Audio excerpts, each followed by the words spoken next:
अगर ये वीडियो आपको पसंद आया है तो लाइक करना और शेयर करना मत भूलें। सब्सक्राइब करें गुड स्टार के यूट्यूब चैनल और फेसबुक पेज को। ऐसे ही लेटेस्ट वीडियो पाने के लिए बेल आइकन पर क्लिक करना मत भूलें। શિશુપાલ ને વેર હતું રૂકમણી વાળું, એટલે મારા લગ્ન ન્યા થવાના હતા. શિશુપાલ ને વેર હતું રૂકમણી વાળું, એટલે એક પછી એક. અને જોજો તમારી પ્રગતિ છે ને, ક્યારેક ક્યારેક આપણા જોડે રહેવા વાળો માણા હોય ને, એ ક્યારેક તમારી પ્રગતિ સહન ન કરી શકે. હા, જોડે રહેવા વાળો માણા હોય ને, એ કે આવું તો નહોતું હો એલા ભાઈ બાપા.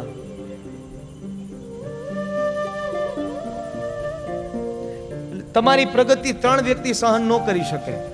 એક તો છે પિતરાય, કાકા બાપાના ભાઈઓ. અને ઈ જ્યારે તમારી જેદી પ્રગતિ સહન કરવા લાગે ને તેથી સમજો કે રામ રાજ્ય આવી ગયું છે. એટલે એક તો છે પિતરાય, બીજા છે પાડોશી. હા, પાડોશીને બહુ ચિંતા.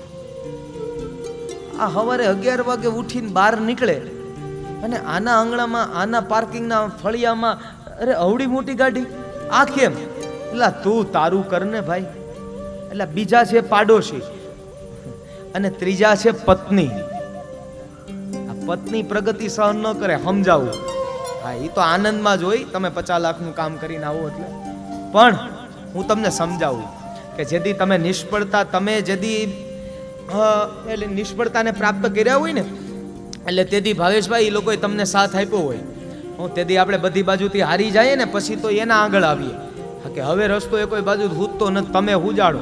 એટલે એમ કે બહુ ચિંતા ન કરતા, એ બધું થઈ જાય હે ને. એટલે જેથી સફળતા મળે ને તેથી એમ કે ખબર છે ને, ઓલા દિવસો ભૂલાય તો નથી ગયા ને, આ ઝટ જલ્દી વેલા હારે ઓલું એટલું કરી નાખતો. એટલે પત્ની, પાડોશી ને પિતરાય આ કોઈ દી પ્રગતિ સહન ન કરે. અને આ જેથી પ્રગતિ સહન કરવા મળે તેથી સમજી જવાનું કે રામ રાજ્ય આવી ગયું છે. રામ રાજ્ય ગમે એવડો મોટો શેઠ હોય પણ ઘરે જોજો, ગામમાં બધાય પગે લાગતા હોય પણ ઘરે જોજો. એટલે એ તે અરે અગ્ર પૂજા ભગવાન શ્રી કૃષ્ણની થઈ, પણ આ શિશુપાલને ગમ્યું નથી. શિશુપાલને ન ગમ્યું એટલે શિશુપાલ ભગવાનને ન કહેવાના શબ્દો જ્યારે કહેવા લાગ્યો. અને ન કહેવાના શબ્દો જોજો ભગવાને, અરે ક્યારેક ક્યારેક અમારું અપમાન થાય, ક્યારેક સહન કરી લેવું પડે. હા, કોઈક આવીને અમારું કોઈ અપમાન કરી જાય, સહન કરી લઈએ. જ્યાં સુધી સમાધાનની એ પણ બારી ખુલ્લી ન હોય ત્યાં સુધી કોઈ દી નહીં ઉતરવાનું. પછી એ પણ બારી ખુલ્લી ન હોય તો કઈ દેવાનું. પણ સમાધાનની એક પણ બારી જ્યાં સુધી ખુલ્લી હોય ને, એટલે ત્યાં સુધી ક્યારેય પણ ઝઘડો કરવો જ ન જોઈએ. પછી ભગવાનનું નામ લઈ અને યુદ્ધ એ જ કલ્યાણ એમ કરીને નીકળી પડવાનું. હા, અને એ પરમાત્મા ભીષ્મ સ્તુતિમાં આપણે નથી વર્ણન કરતા, પુરુષની અંદર સૌંદર્યતા હોય પણ શૂરવીરતા ન હોય તો એ પાછો પુરુષ ખરાબ છે. હા, એટલે પુરુષને પુરુષ નથી કહેવાનું, સૌંદર્યતા જ હોય, શૂરવીરતા હોવી જોઈએ પુરુષમાં. સૌંદર્યતા થોડીક ઓછી હોય તો હાલે, શૂરવીરતા હોવી જોઈએ. એટલે એ જ ભગવાન જ્યારે ન કહેવાના શબ્દો કહેવા લાગ્યો અને ત્યારે આ શિશુપાલને ગમ્યું નહીં.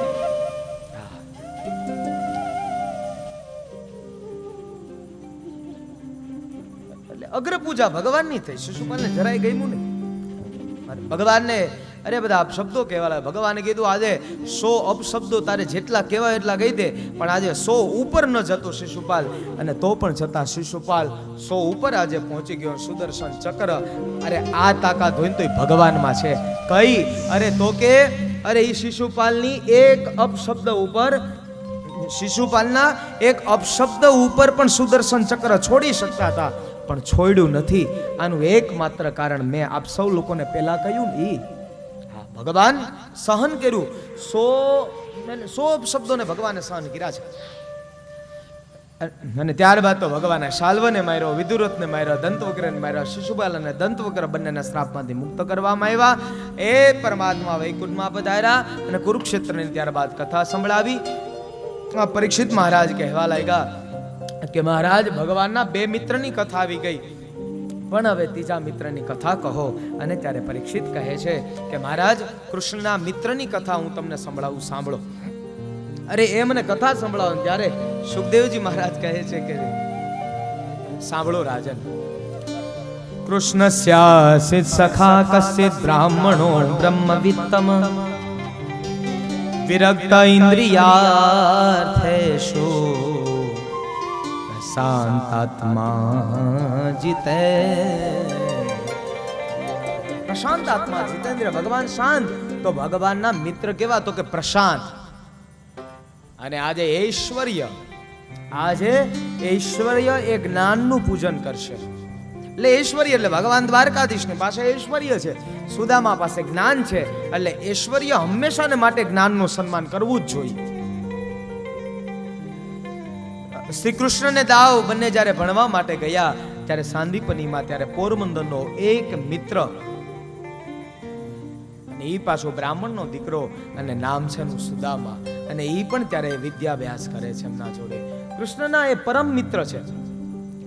સુદામાની ઓળખાણ આપે છે. સુદામા બ્રાહ્મણ છે, બ્રહ્મને જાણનારા છે, મહાજ્ઞાની છે, પવિત્ર છે. અને આમે તમે વિચાર કરો ને કે કૃષ્ણ જેને મિત્ર બનાવે એની લાયકાત કેવડી ઊંચી હશે. ભગવાન જેને મિત્ર બનાવે, અરે એમની લાયકાત કેટલી ઊંચી હશે. કોઈ પ્રતિષ્ઠિત વ્યક્તિ, અને ઈ તમને કેમ છો, અરે આવા ઘણી બધા લોકો બેઠા હોય, અથવા ઘણા બધા પ્રસંગમાં હું તમે બેઠા હોય, અને કોઈ પ્રતિષ્ઠિત વ્યક્તિ મને તમને આવીને કહી જાય કે ભાઈ કેમ છો ને કેમ નહીં, અને એવું કહી જાય તો આપણી એટલે ગજ છાતી ફૂલવા લાગે કે ભાઈ અરે આપણને કીધું, આપણને બોલાવ્યા એમ. અને હવે જો તો ખરા, અરે આ સૃષ્ટિનો જગત ગુરુ, અને ઈ ભગવાન દ્વારકેશ, અને ઈ ભગવાન દ્વારકાધીશ, એને સુદામાને ગુરુ, જેને મિત્ર માને, તો ઈ ભગવાન કેવો હશે. સુદામાની પત્ની છે, પત્નીનું નામ છે સુશીલા, અને નામ પ્રમાણે ગુણ પણ છે. નામ પ્રમાણે ગુણ પણ છે. એક માસ દો પાંખ में द्वय एकादशी होय, सो प्रभु मोरे दीन दयाल नित प्रतिदिन सो प्रभु मोरे दीन दयाल नित प्रतिदिन सोय. એટલે નામ પ્રમાણે ગુણ પણ હતા સુશીલામાં. અને ગરીબાઈ એટલી બધી આંબેલી. સુદામાને એક વ્રત છે એનું, અને એ વ્રત પાછું અયાચક વ્રત છે. એટલે એ અયાચક વ્રતની અંદર ક્યારેય કોઈ દી આમ હાથ લાંબો ન કરે. અને આપણે ઘણી વાર સાંભળ્યું છે, એક બ્રાહ્મણ ગરીબ, એક બ્રાહ્મણ ગરીબ. પણ હું અહીંયાથી બ્રાહ્મણ છું ને કહું એટલે આવી કોઈ અતિશયોક્તિ ન માનતા, પણ બ્રાહ્મણ કદાચ સંપત્તિના આધારે કદાચ એટલે ગરીબ હશે, પણ શાસ્ત્રના આધારે બ્રાહ્મણ હંમેશાને માટે સુખી હશે. શાસ્ત્રના જ્ઞાનની જો તમે વાત કરશા હશો તો એ હંમેશાને માટે આગળ હશે. એટલે એ સુદામા, તમે જુઓ તો ખરો, સુદામા પાસે ભલે આમ ગરીબ હતા, પણ એને મોટું ધન તો કાળિયો ઠાકોર તો એની પાસે, અરે એનો મિત્ર હતો. આનાથી મોટું બીજું ધન કેવું હોય? અહીંયાથી કોઈક અમને પૂછે, એટલે અહીંયાથી ક્યારેક એવું બનશે, અને આમ તો ક્યારેય ન પણ બનવું જોઈએ, પણ ક્યારેક બને તો એમાં કઈ ના નથી.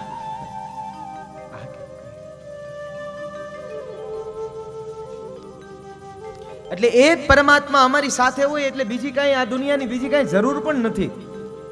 तुम साथ हो जो मेरे, किस चीज की कमी है, अरे किसी और चीज की अब दरकार ही नहीं है. અરે અમે કઈ માંગતા પણ નથી. પરમાત્માને તેટલું કે પરમાત્મા અમારી પાસે આ તમે અમને આ મોટી આ સંપત્તિ તો એટલે સ્વયં ભાગવતજી આપી દીધા.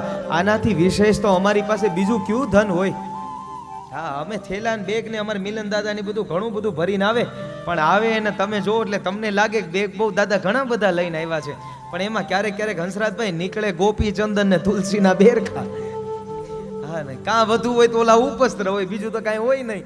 અને કાં ઓલી કૃષ્ણ કીર્તન હવે આવી છે તો ઈ હોય, એટલે ભગવાનના નામના ચોપડા હોય, બીજું તો શું હોય? હે ને? એટલે અયાચક એ વ્રત છે. અને સુદામા ક્યારે કોઈની પાસે હાથ લાંબો ન કરે. એટલે આયનું વ્રત અખિલ બ્રહ્માના નાથનું, અને એવું એ વ્રત કરી રહ્યા છે.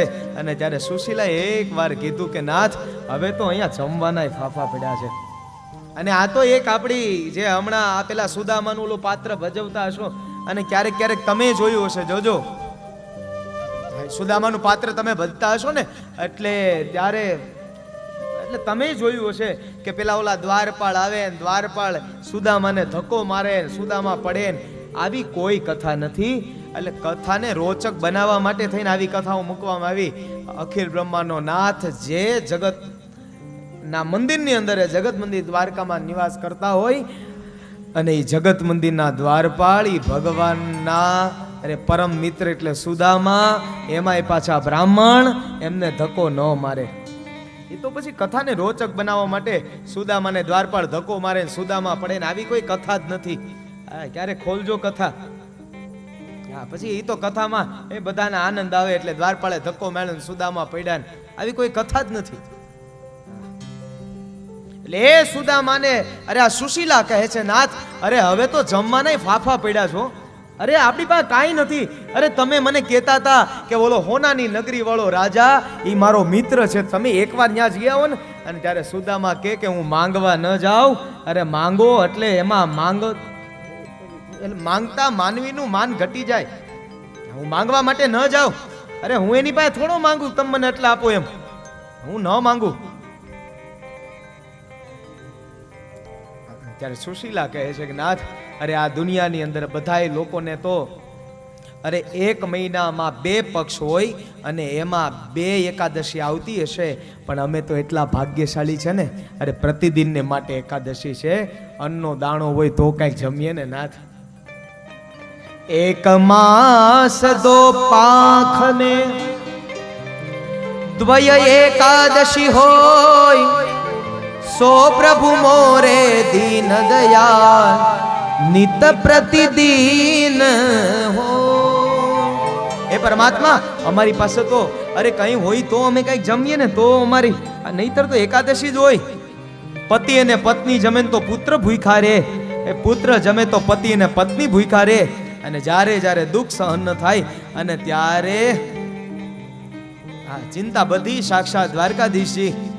અને એ બધું કહેતા કે આ બધી ચિંતાને હર્ષે મારો દ્વારકાધીશ. સુદામા આવું કહેતા એટલે ત્યારે કીધું કે તમે ત્યાં જાઓ ને. સુદામા કે માંગવા ન જાઓ, મારું વયાચક વ્રત છે, માંગવા તો ન જ જાઓ. અરે માંગવા નથી જાવું. સુશીલા સમજે છે કે પેલો તો અખિલ બ્રહ્માંડનો નાથ છે, એની પાસે ઊભા રહે હો ને તો એ આપી દે. એ તો અખિલ બ્રહ્માંડનો નાથ છે, એની પાસે કાંઈ માંગવાની કાંઈ જરૂર નથી. ત્યાં તો પોષ સુદ 7મના દિવસે સુદામદેવ પોરબંદર થી નીકળ્યા છે અને ધીમે ધીમે નીકળ્યા છે. અને ત્યાં તો અરે હાલી ન શકે, તૂટેલી ફાટેલી ધોતી છે અને એમાંય હાથમાં લાકડી છે. ધીમે ધીમે આયલા રાખે. પૌવાની પોટલી જેષ્ટિકાએ લટકી, પૌવાની પોટલી જેષ્ટિકાએ લટકી, મનમાં મન મોહનને મળવાની ચટકી, મનમાં મન મોહનને મળવાની ચટકી, મનમાં મન મોહનને મળવાની ચટકી, મનમાં મન મોહનને મળવાની ચટકી. એ તો ભાવ વિભોર થઈ જાય છે, એ તો ભાવ વિભોર થઈ જાય છે. જુઓ સુદામાજી દ્વારિકામાં જાય છે, હારે જુઓ સુદામાજી દ્વારિકામાં જાય. એ સુદામદેવ એ તો નીકળ્યા છે, તૂટેલી ફાટેલી એક વસ્ત્ર છે, હાથમાં લાકડી છે. અને સુદામદેવ ધીમે ધીમે હાલ્યા જાય અને વધારે પવનની જોઈ એકાદેય ઝાપટું આવી જાય અને તો સુદામા 5-10 ડગલા આમનામ હાલ્યા જાય. અને આવું જ એનું શુક્લકડી જેવું શરીર. અને ઈ સુદામદેવ આવતો ત્યારે કેવા લાગે. अगर ये वीडियो आपको पसंद आया है तो लाइक करना और शेयर करना मत भूलें। सब्सक्राइब करें गुड स्टार के YouTube चैनल और Facebook पेज को। ऐसे ही लेटेस्ट वीडियो पाने के लिए बेल आइकन पर क्लिक करना मत भूलें।